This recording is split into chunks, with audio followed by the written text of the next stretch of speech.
नमस्कार दोस्तों, स्वागत है आपका अपने यूट्यूब चैनल ट्रेडिंग एंगल्स में।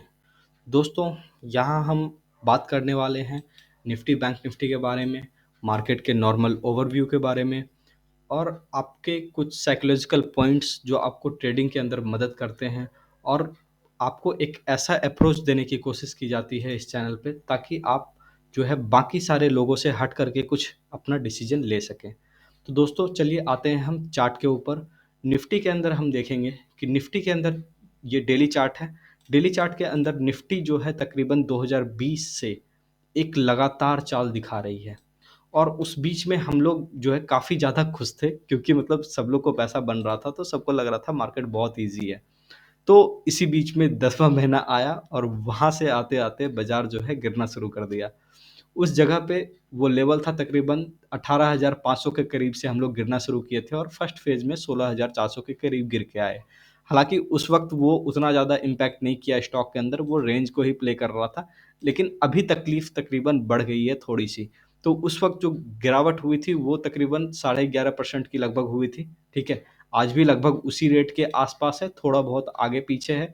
मोटा-मोटी अगर देखें तो 13 से 14% का हम लोगों का फॉल बन चुका है टॉप से। तो अगर हम लोग देखें तो मार्केट के अंदर मतलब अभी का सिनेरियो क्या है तो उसके बारे में हम लोग एक बार बात करेंगे। तो सबसे पहले बाज़ार के अंदर जब भी कोई अगर चाल आता है, तो आप देखते हैं कि उसके अंदर नॉर्मल एक डबल बॉटम का स्ट्रक्चर होता ही होता है। चाहे वो छोटे टाइम फ्रेम में बने या थोड़े मीडियम टाइम फ्रेम में बने, लेकिन वो बनना ज़रूरी है। उस जगह पे अगर हम बात करें जैसे कि इस एरिया को हम देखें, इस एरिया पे यहाँ पे अगर हम इसको मार्क करें, तो इस एरिया पे आपको ऐसा दिखाई देगा कि यहाँ पे एक डबल बॉटम का स्ट्रक्चर बना था। इस स्ट्रक्चर के अंदर आप देखेंगे कि फिर यहाँ से एक साफ चाल बना, ठीक है? और अगर जब हम यहाँ पे ट्रेंड लाइन लगाते हैं, तो आपको ये पता चल जाता कि हाँ, इस एरिया से मार्केट एक बार रिवर्स करने वाला है। तो इस ट्रेंड लाइन से ये साफ क्लियर कट पता चल रहा था कि मार्केट यहाँ से एक बार रिवर्सल लेगा, ठीक है? तो कई सारे लोगों की ये क्वेरी रहती है कि मतलब मार्केट इतना ज़्यादा क्यों गिर रहा है? तो मेरा कहने का मतलब ये है कि मार्केट कुछ नहीं गिर रहा है, मार्केट गिरा ही नहीं है एक्चुअल में, ठीक है? वो बस 7वें महीने का जो आखिरी वाला चाल था, वो सिर्फ़ उसको रिट्रेस कर रहा है और बाकी बाज़ार के अंदर कोई बहुत बड़ी लंबी-चौड़ी गिरावट नहीं आई है, जैसा कि हमने 2020 के अंदर देखा था। ये है 2020 का चार्ट। डेली चार्ट जिसके अंदर तकरीबन हम लोग 38% का फॉल ऊपर से दे चुके थे, 38 से 40% का फॉल लगभग दे चुके थे, ठीक है? तो हम ये कहना चाहते हैं कि मतलब यहाँ पे बाज़ार के अंदर अभी कुछ भी उस तरीके का सिनेरियो नहीं हुआ है, जिससे कि आप ये समझ लें कि हम लोग पूरे के पूरे बेयरिश मोड में चले गए और अब हम लोग यहाँ से वापस रिकवरी नहीं लेंगे। तो मैं बस यहाँ पे ये बताना चाह रहा हूँ कि मार्केट आने वाले हफ्ते में कैसा रिएक्ट करेगा, उसके बाद फिर हम लोग बात करेंगे। जब अगला हफ्ता आएगा, तो हम लोग फिर से बात करेंगे कि मार्केट वहाँ पे किस तरीके से कहाँ-कहाँ पे हॉल्ट करेगा, कैसा रिएक्शन आएगा, वो अगले चाल को देखने के बाद हम लोग डिसाइड करेंगे। तो सबसे पहले बाज़ार के अंदर अगर हम लोग देखें, तो बाज़ार के अंदर अभी एक भी डबल बॉटम का स्ट्रक्चर नहीं बना है। तो यहाँ पे इस एरिया पे एक भी डबल बॉटम का स्ट्रक्चर नहीं बना है। लेकिन अगर इंटरनल मार्केट की बात करें तो इंटरनल मार्केट के अंदर मिड कैप 100 की अगर हम बात करें, निफ्टी मिड कैप 100 की, तो निफ्टी मिड कैप 100 के डेली चार्ट पे एक डबल बॉटम का क्लियर कट स्ट्रक्चर बना हुआ है। तो फिर ये क्या है? ये दोनों अलग-अलग चीज़ें क्यों चल रही हैं? तो इसका मतलब ये हो रहा है कि मिड कैप स्टॉक्स और स्मॉल कैप इंडेक्स की अगर हम बात करें तो स्मॉल कैप इंडेक्स के अंदर भी हम लोग देखते हैं कि ये रहा आपका, इस एरिया पे आपका डबल बॉटम का स्ट्रक्चर फॉर्म हुआ है यहाँ पे। तो इस एरिया को अगर हम देखें ध्यान से, तो इसका मतलब ये बता रहा है कि मार्केट के अंदर एक अच्छा खासा स्ट्रेंथ है, जो कि मिड कैप और स्मॉल कैप स्टॉक्स के अंदर ज़्यादा है, बजाय कि निफ्टी वाले स्टॉक्स के।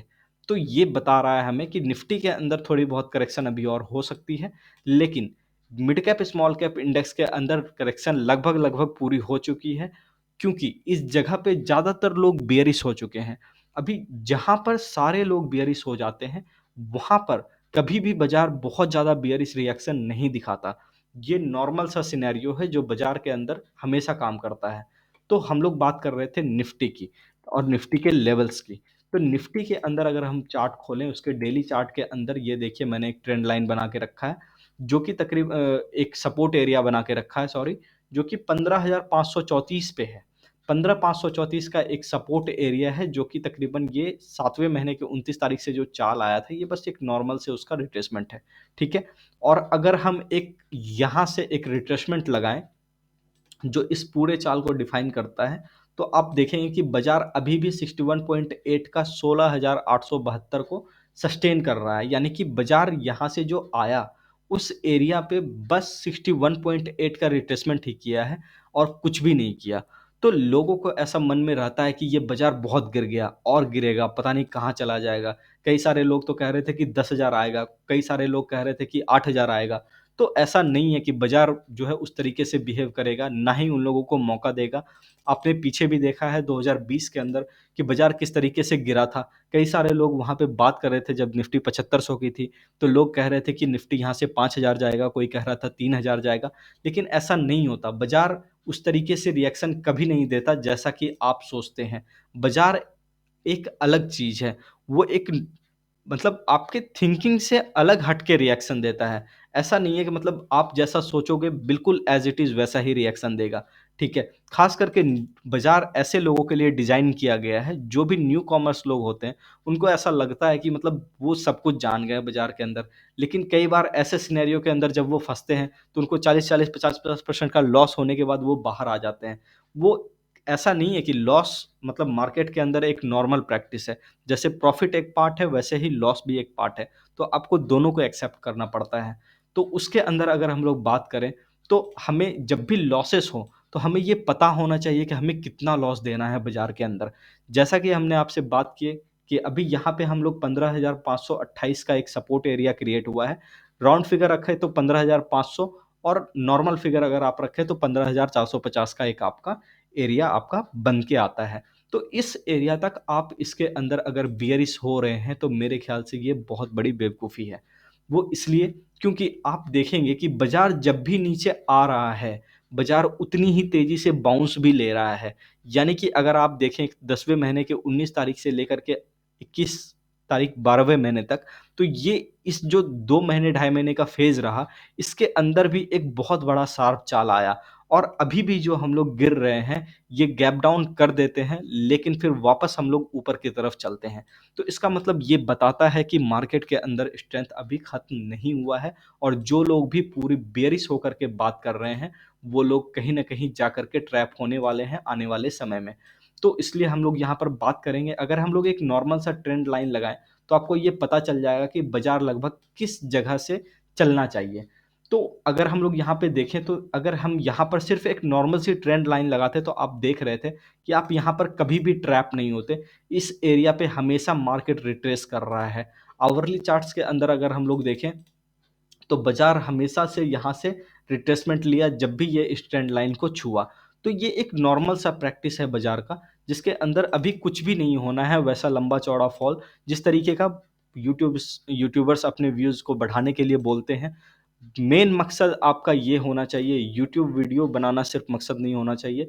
मेन मकसद ये होना चाहिए कि सामने वाला अगर कुछ आपकी बात को सुन रहा है, तो उसको कुछ प्रॉफ़िट होना चाहिए। ऐसा नहीं कि कोई हवाबाज़ी वाला बात कर दिया और वहाँ पे मतलब आपका जो है स्टॉक या फिर आप जो भी स्टॉक या इंडेक्स होल्ड करके रखे हैं, ठीक है? तो उस एरिया पे आपको जो है स्टॉप लॉस हिट हो जाए, तो रिस्क रिवॉर्ड को देखते हुए जो आप डिसीज़न लेते हैं, वो आपके लिए बेहतर होता है। और आज के डेट में अगर कहा जाए, तो मुझे ये कहने में कोई भी संकोच नहीं होगा कि मार्केट के अंदर आज की डेट में बहुत अच्छा रिस्क रिवॉर्ड है, ठीक है?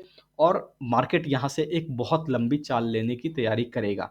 अभी जैसा कि हम लोग बात करेंगे कि आज यूपी का इलेक्शन है, ठीक है? और यूपी के इलेक्शन के अंदर हम लोग देखेंगे कि नो डाउट इसमें वोलेटिलिटी अच्छा खासा होने वाला है। मार्केट अगर एक देखें, तो एक नॉर्मल सा एक रेंज है जो कि 16,800 का है, जहाँ तक हम लोग आराम से जा सकते हैं, ठीक है? तो 16,345 अभी कल यूपी का इलेक्शन है, तो हो सकता है कि हम लोग गैप अप ओपनिंग दें। गैप अप ओपनिंग देने के बाद वहाँ से हम लोग तेज़ एक शार्प फॉल दें, क्योंकि इलेक्शन है तो नो डाउट वहाँ पे विक्स हायर साइड पे होगा। विक्स का अगर हम लोग चार्ट देखें, तो विक्स ये देखिए, विक्स के चार्ट के अंदर हम लोग देखेंगे, तो विक्स अभी मतलब ऑलमोस्ट हायर साइड पे ही है। तो नो डाउट कल भी विक्स हायर साइड पे ही होगा, क्योंकि कल एक्सपायरी भी है और अपना यहाँ यूपी का रिजल्ट भी है। तो फिर से आते हैं हम निफ्टी के चार्ट्स पे। निफ्टी के चार्ट के अंदर हम लोग देखेंगे कि यहाँ पे हम लोग 16,800 को एक बार रिक्लेम करेंगे। रिक्लेम करने के बाद हम लोग वापस से नीचे आने की एक बार कोशिश करेंगे, लेकिन वो नॉर्मल सा वॉलेटिलिटी होगा। अभी चूंकि हम लोग देख चुके हैं कि स्मॉल कैप इंडेक्स के अंदर बॉटम का एक फॉर्मेशन हो चुका है। तो स्मॉल कैप इंडेक्स के अंदर बॉटम का एक फॉर्मेशन हो चुका है, हम लोग ऐसा देख चुके हैं। तो वहाँ पे जैसे कि ये आवरली चार्ट के अंदर हम लोग देख पा रहे हैं कि ये एक डबल बॉटम का फॉर्मेशन हो चुका है। यहाँ पे एक क्लियर कट डाइवर्जेंस भी आपको शो हो रहा होगा अगर आप आरएसआई को सिर्फ देखें तो। तो यहाँ पे ये बता रहा है कि मार्केट के अंदर अभी बहुत ज़्यादा स्ट्रेंथ है। कुछ भी नहीं हुआ है बाजार के अंदर, जो लोग हाय तौबा मचा रहे हैं कि हाँ ठीक है बाजार गिर जाएगा या कुछ भी हो जाएगा, कहीं से कहीं चला जाएगा, ठीक है क्रैश आ जाएगा, वैसा कुछ भी नहीं होने वाला है। मैं आपको ये क्लियर कर दूं। और कब तक नहीं होने वाला है? जब तक कि निफ्टी आपका 15,500 के नीचे जाकर के क्लोजिंग बेसिस पे सस्टेन ना कर जाए एक आध हफ्ते, तब तक जाकर के ये नहीं कहा जा सकता है कभी भी कि बाजार के अंदर कोई क्रैश वाला सिनेरियो आया। क्योंकि बाजार अभी भी एक नॉर्मल प्रैक्टिस के अंदर है, वो एक नॉर्मल सी करेक्शन को ले रहा है। ठीक है, तो इसके अंदर दिमाग को कूल रख के बिल्कुल काम करना है। तो फिर हम लोग आते हैं कुछ स्टॉक्स के अंदर, कुछ स्टॉक्स की बात कर लेते हैं जो एफ एंड ओ के अंदर भी है। और उसके अंदर आप देखेंगे कि एक अच्छा खासा पैटर्न बना हुआ है, जिसकी बात हम लोग अभी कर रहे थे डबल बॉटम स्ट्रक्चर की। तो ये आते हैं हम पीएफसी के अंदर। पीएफसी के अंदर आपने देखा, ये मैंने मार्क करके रखा हुआ है, ये इसका वीकली चार्ट है जो एक सपोर्ट एरिया 104 रुपए पे बन रहा है।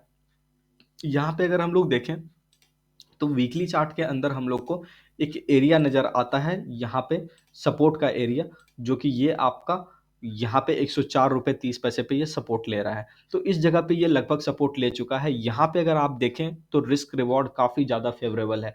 अब अगर इतने बड़े करेक्शन को आप अगर प्ले ना करें ये सोचकर कि बाजार जो है और ज्यादा गिर जाएगा, तो मेरे ख्याल से ये हम लोगों की सबसे बड़ी भूल होगी कि आप यहाँ पे किसी भी तरीके का बाय ऑर्डर प्लेस ना करें। ठीक है, तो आगे हम लोग देखते हैं। इसके अंदर डेली चार्ट के अंदर हम लोग देखेंगे कि यहाँ पे एक डबल बॉटम का स्ट्रक्चर फॉर्म हो चुका है, जो पीछे भी इस तरीके का स्ट्रक्चर हुआ था, यहाँ पे आप लोग देख पा रहे होंगे।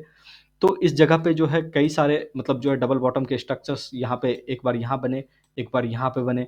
तो ये सारे डबल बॉटम के स्ट्रक्चर्स एक बार यहाँ पे भी बने थे, लेकिन ये स्ट्रक्चर फेल हो गया था। मैं किसी और वीडियो में ये बात बताऊंगा कि इसे किस तरीके से जो है हम लोग अप्रोच कर सकते हैं ताकि हम लोग यहाँ पे ट्रैप ना हो, इस एरिया पे ट्रैप ना हो। ठीक है, तो इस जगह पे ट्रैप ना हो, इसके लिए हम आपको एक नए वीडियो में जो है इसके बारे में डिटेल में बताएंगे कि हाँ क्या होने वाला है। लेकिन आज के लिए बस इतना कि मतलब ये अभी यहाँ से डबल बॉटम के स्ट्रक्चर के अंदर अब ये चलने वाला है। तो जितना भी mid cap small cap index का आप जो देख रहे होंगे चार्ट, जैसे आपको इंडेक्स का चार्ट दिखाए थे तो उसके अंदर एक डबल बॉटम का फॉर्मेशन था। तो यहाँ से ये बता रहा है क्लियर कट कि इसके अंदर एक नो डाउट एक चाल बनने वाला है, कम से कम यहाँ तक तो बनने वाला है। ठीक है, इस जगह तक तो एक नॉर्मल सा चाल आएगा, यानी 110 से लेकर के आपका तकरीबन 122-23 रुपए के आसपास। ठीक है, तो उस जगह पे आप जो है एक नॉर्मल सी ट्रेंड लाइन 15 मिनट पे ड्रॉ कर सकते हैं और उसके हिसाब से अपना स्टॉप लॉस को डिसाइड कर सकते हैं। दूसरा स्टॉक है आपका Balkrishna industries. Balkrishna industries tyre sector का स्टॉक है, ये आपको भी पता होगा। और बालकृष्ण इंडस्ट्रीज की बात करें तो इसके अंदर भी मैंने ये मार्क करके रखा है आपके लिए कि ये देखिए यहाँ पे एक डबल बॉटम का स्ट्रक्चर बन चुका है और इसके अंदर भी एक अच्छा खासा करेक्शन वाला फेज जा चुका है। तो हम लोग ये मान के चलते हैं कि इस जगह पे हम लोग एक अच्छा सा चाल देंगे। कहाँ तक? तो कम से कम इस एरिया तक। ठीक है, तो यहाँ पे अगर आप देखें तो यहाँ पे ये दिख रहा होगा आपको कि ये एक डबल बॉटम का स्ट्रक्चर बन चुका है यहाँ पे, और हम लोग यहाँ पे चाल लेने के लिए तैयार हैं। अगला स्टॉक है आपका container corporation of India, Concor. Concor के अंदर आपको पता है कि मार्केट के अंदर अभी न्यूज़ चल रही है स्टॉक मार्केट के अंदर कि गवर्नमेंट जो है हम लोगों को डिसइन्वेस्टमेंट करने जा रही है कई सारे पीएसयूज को। तो वहाँ पे उसका इम्पैक्ट जरूर आएगा। तो आएगा तो हम लोग उसको बस एक वॉच करते रहेंगे और देखेंगे कि वो इम्पैक्ट कैसा आता है। तो कॉन्कोर को अगर हम लोग देखें तो ये भी अपने सपोर्ट एरिया पे खड़ा है, जो कि पीछे वाले 5वें महीने का जो लो था ये लगभग उस एरिया पे खड़ा है। और आप अगर आप देखेंगे तो यहाँ पे आपको सीधा सीधा क्लियर कट नजर आएगा एक डबल बॉटम का स्ट्रक्चर। ठीक है, और यहाँ से आप स्टॉप लॉस को मेंटेन करके इस एरिया को स्टॉप लॉस बना करके आप जो इसके अंदर काम कर सकते हैं और इसे पोजिशनली भी ट्रेड कर सकते हैं, बशर्ते आपके अंदर घबराहट नहीं होनी चाहिए, क्योंकि नो डाउट मार्केट नीचे की साइड पे है, तो वॉलेटिलिटी काफ़ी हायर साइड पे होगा, ये मैं आपको पहले ही बता देता हूँ। लेकिन आप जब भी क्लोजिंग बेसिस पे किसी भी जगह पे अगर आप देखेंगे, तो आपको ज़्यादातर चीज़ ऊपर ही नज़र आएगी, या किसी भी वीक के एंड में अगर आप देखेंगे इस एरिया पे, तो आपको ज़्यादातर स्टॉक्स ऊपर ही नज़र आएँगे। एक स्टॉक बात करेंगे हम एमजीएल के बारे में, महानगर गैस लिमिटेड। आपको पता है कि गैस सेक्टर के अंदर काफ़ी ज़्यादा जो है एक फॉल आ चुका है, इसलिए मैंने इस स्टॉक को सेलेक्ट किया, क्योंकि इसके अंदर काफ़ी ज़्यादा फॉल आने की वजह से इसके अंदर भी एक डबल बॉटम का स्ट्रक्चर बना है नॉर्मल सा, ठीक है? और इसके अंदर कई सारे डाइवर्जेंस बने हैं, ये देख सकते हैं आप आरएसआई के अंदर। वीकली चार्ट पे अगर आएँ तो यहाँ पे एक डबल बॉटम का स्ट्रक्चर बना हुआ है आरएसआई के अंदर, और एक नॉर्मल सा एक बाउंस यहाँ पे आया है। तो अगर हम लोग यहाँ पे देखें, तो इस जगह पे रिस्क रिवॉर्ड काफ़ी फ़ेवरेबल लगता है, और यहाँ से हम लोग एक काफ़ी बड़ी चाल देख सकते हैं आने वाले समय में। थोड़ा वक़्त बीत जाएगा, तो फिर आपको मेरे बात पे भी समझ में आने लगेगा कि मैं इस चीज़ को क्यों कह रहा हूँ कि यहाँ पे बहुत बड़ी चाल आने वाली है। बस ध्यान में ये रखिएगा कि ज़्यादातर सौदा आपका पॉज़िटिव साइड पे ही होना चाहिए, क्योंकि ज़्यादातर लोग आज के डेट में बेयरिश होकर के बैठे हुए हैं। ये बात आपको भी पता है। तो इस जगह पे मैं एक मतलब वॉरेन वॉरेन बफेट साहब का एक कोटेशन आपको याद दिलाना चाहूँगा, जो उन्होंने कहा था, be fearful when others are greedy and be greedy when others are fearful. मतलब लोग जब डरे हुए हों, ठीक है, तो उस वक्त आप अपना डर को खत्म करो, ठीक है, क्योंकि बाजार कहीं ना कहीं आपके सेंटिमेंट के साथ खेलता है, ठीक है। तो इस वजह से आज के डेट में वही हो रहा है, ज़्यादातर लोग यूक्रेन रसिया इस तरीके के जो है वॉर वाले सिचुएशन को लेकर के उनको लग रहा है कि पता नहीं क्या यहाँ पे अनसर्टेनिटी बन रहा है, क्रूड ऑयल काफ़ी ऊपर जा रहा है। तो इसको लेकर के कई सारे लोग के अंदर बहुत सारे डाउट्स हैं, वो मैं अगले वीडियो में आपको क्लियर करके दूंगा कि वहाँ पे क्या हो सकता है, ठीक है, क्रूड कहाँ पे जाके सस्टेन कर सकता है, कहाँ से हम लोग का इकोनॉमी ग्रो कर सकता है, ठीक है। तो इन सब के बारे में अगले वीडियो में हम लोग ज़रूर बात करेंगे, कहाँ तक अपनी इकोनॉमी ग्रो कर सकती है इस बारे में भी बात करेंगे, ठीक है। तो चलिए, अब वीडियो ख़त्म करने का समय आ गया। अगर आपको वीडियो अच्छा लगा तो हमारे वीडियो को लाइक करें, ठीक है, हमारे चैनल को सब्सक्राइब करें, और ऐसे ही इन्फॉर्मेटिव वीडियो देखने के लिए हमारे बेल आइकन को ज़रूर प्रेस करें, और ज़्यादा से ज़्यादा शेयर करें, ताकि आप लोगों का ज़्यादा से ज़्यादा प्यार हमें मिल सके। धन्यवाद। मेरा नाम है मनीष। नमस्कार।